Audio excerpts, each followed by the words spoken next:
नहायत मोहतरम honourable chairperson वक्फ board من الأولى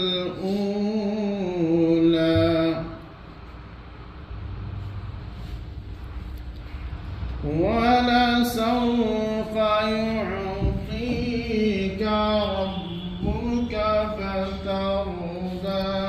يتيما فآوى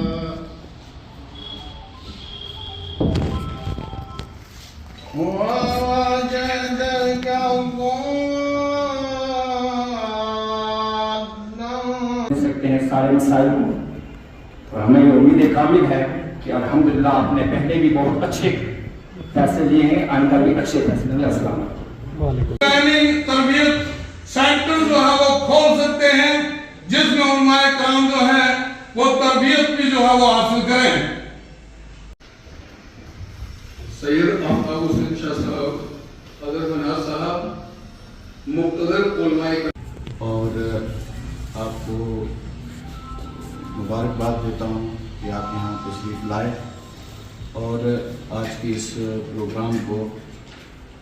چار چاند بخشے۔ آج کی اس پروگرام کی مناسبت سے ہم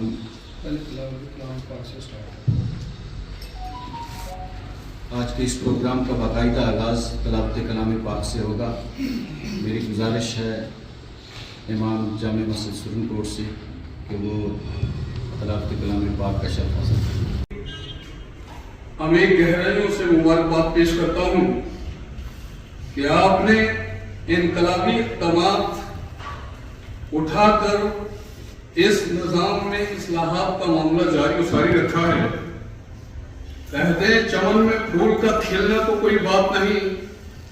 ظاہر وہ پھول جو گلشن بنائے سینکڑوں۔ وادی کشمیر میں یا صوبہ جموں میں آئے روز ہم دیکھتے ہیں کہ آپ نے نبل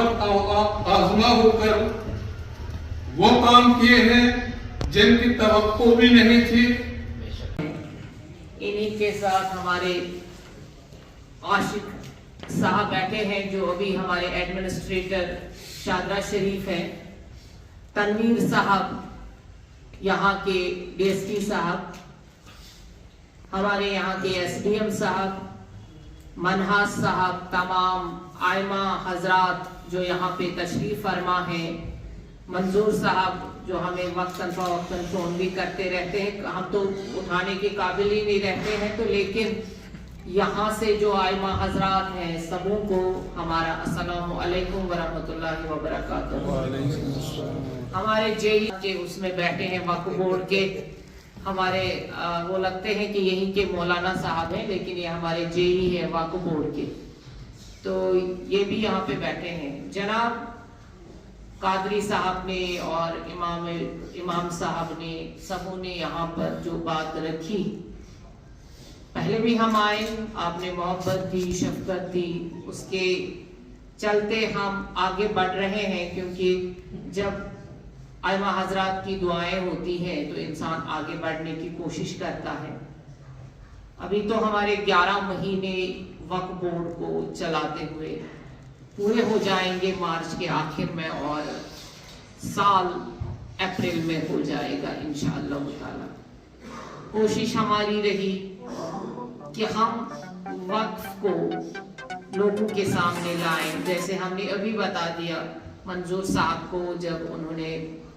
فرمایا یہاں پہ کہ وقف کا کیا سلسلہ ہے، اور انہوں نے جتنی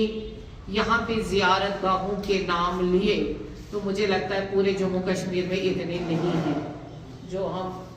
सीओ साहब भी अभी कह रहे थे, मकसद है कि हम इन तमाम जियारतगाहों का कैफी साहब के साथ बैठकर, यहाँ के एसडीएम साहब के साथ बैठकर और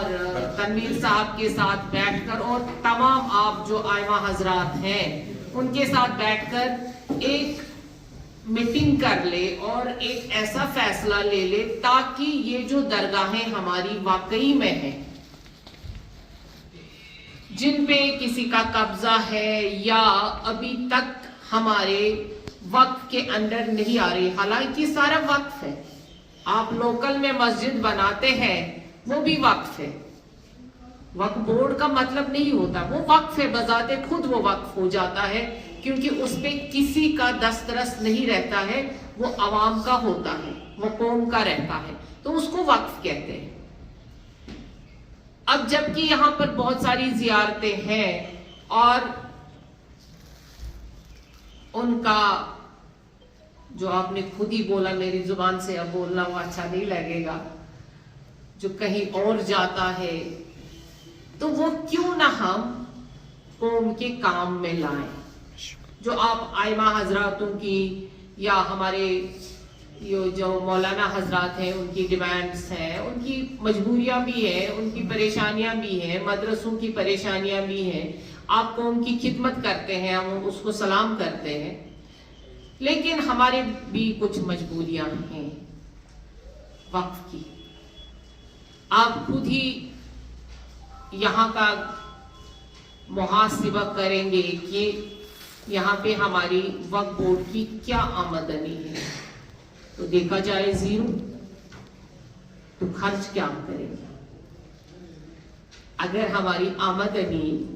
54 है तो खर्चा हम 100 रुपया तो कर ही नहीं सकते हैं क्योंकि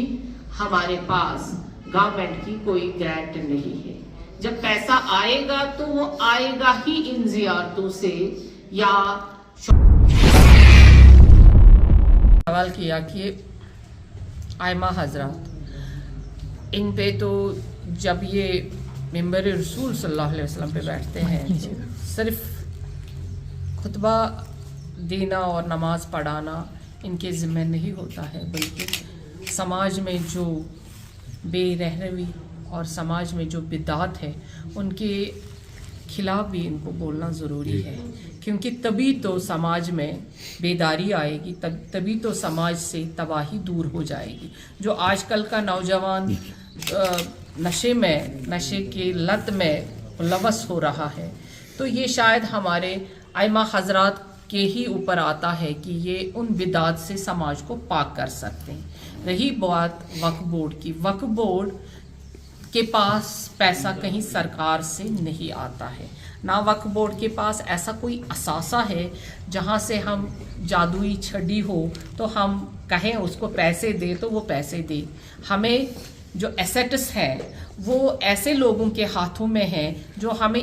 किराए के तौर पे 100 रुपया भी देना मुनासिब नहीं समझते हैं। अगर आप रजौरी पूंछ की बात करेंगे तो अभी हम रजौरी से आए हैं, वहाँ जब हम दुकानों पे गए, जो शहर खास में वहाँ पे दुकानें हैं वो अभी 200 रुपये पे टिके हुए हैं। जब हम पिछली बार पूंछ आए थे यहाँ पे भी 100 रुपये से आगे कोई दुकानदार हमें देता नहीं है, तो पैसा आएगा तो आएगा कहाँ से। इसके लिए यही हिकमत अमली है कि किरायादार किराया दे, ताकि जो आइमा हजरात है तभी तो पैसा हम इनको दे पाएंगे। और जो हमारे एसेट्स हैं, पुंछ में हमारी ज़मीन काफ़ी है और वहाँ पे भी बहुत सारे जो कब्ज़ा है जो लोगों ने किया है, वहाँ पे भी हमारे ऐसे लोगों ने मकान बनाए, वो अभी तक भी वो हमारे तक रजिस्ट्रेशन या वो फीस नहीं दे रहे हैं। देखिए पहले हुकूमतों ने क्या किया, अब हमें उसमें जाने की ज़रूरत नहीं है। हमें ये है कि जितनी लैंड हमारे या जितना एसेट हमारे पास वक्फ का है उसकी रजिस्ट्रेशन हमारे पास है, उसके कागजात हमारे पास है, उसका सारा कुछ हमारे पास है, लेकिन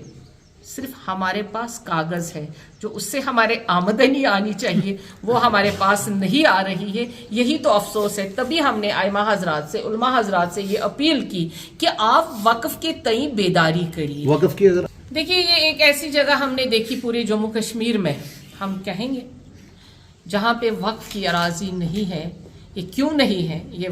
ये सुरन कोट के लोग बेहतर जानते होंगे क्यों नहीं है। क्या अपने नाम करी है या वक्फ की ज़मीन थी ही नहीं। ये एक वाहिद जगह है जहाँ पे वक्फ की ज़मीन हमें दिख नहीं रही है। क्या उन्होंने अपने नाम की है, कभी वक्फ के उसमें चढ़ा नहीं है। तो ये हो सकता है क्योंकि जब कुटवा में है, बिलावर में है, रामपुर में है, पूरे जम्मू कश्मीर में वक्फ की लैंड है, सुरन कोट में क्यों नहीं, ये भी एक सवाल है। और जहाँ पे यहाँ पर जो हमारे दरगाहें हैं, जो आइमा हजरात ने आपके सामने बता दिया, अब हम उसकी तरफ आएंगे क्योंकि कैफी साहब हमारे यहाँ पे ही हैं, जो एडमिनिस्ट्रेटर पूछ है यहाँ औकाफ के वक्फ के हैं।